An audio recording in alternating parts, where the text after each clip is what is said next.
Don was remarkable from the start because he's what people sometimes call a triple threat. He is an astute clinician, he's a remarkable teacher who is loved by students, and from the start, from his high school days, he was devoted to working at the bench. So the thing that was so impressive about Don Ganem and a very impressive community of people is he was the epitome of the clinician scientist. He really not only worked as a clinician and did science, he managed to integrate the two much more successfully than anybody else I knew around here. What we as basic scientists know is we've got the solutions, but we don't know how to match our solutions up with true practical needs. Throughout my time here at UCSF, I've had a lot of great support and there's been wonderful people, but it was really Don who probably had the single greatest impact of any faculty member on my research. I wanted someone like this with his Harvard pedigree come to UCSF. At that time, UCSF was already great, but it wasn't famous for being great as it is now.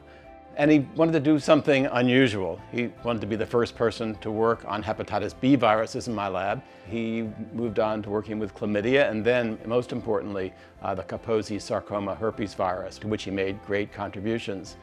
Don and I started to officially work together when we actually shared a postdoc, and we thought, hey, why don't we try to combine some of this genomic technology that had been developed in my lab with the need for viral diagnostics and the ability to do kind of deep virological investigations on Don's side. And it became really kind of something amazing because right after we really got it started, that's when the SARS epidemic hit. Within 24 hours of obtaining tissue from a SARS-infected patient, we were able to identify a novel coronavirus. And that was something, one of the most exciting times in my entire life and something I'll always remember doing.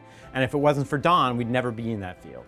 Don Ganem left here at the age of 60 to go to a company. I have to say, try and think how many other faculty members at UCSF would have done something similar. It's very few indeed.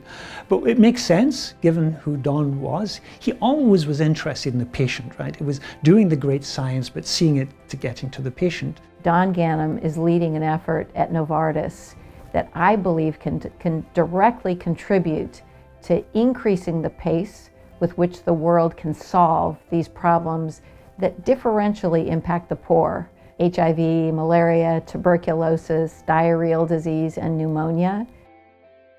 I think this path that Don has gone on here is being the forefront of what we're seeing nationally at the moment.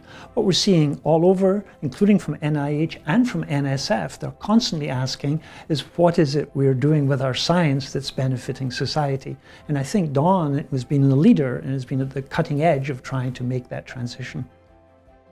I'm really pleased to congratulate Don Ganem on being awarded the UCSF Medal. Hey Don, congratulations. I can't imagine anybody who deserves it more.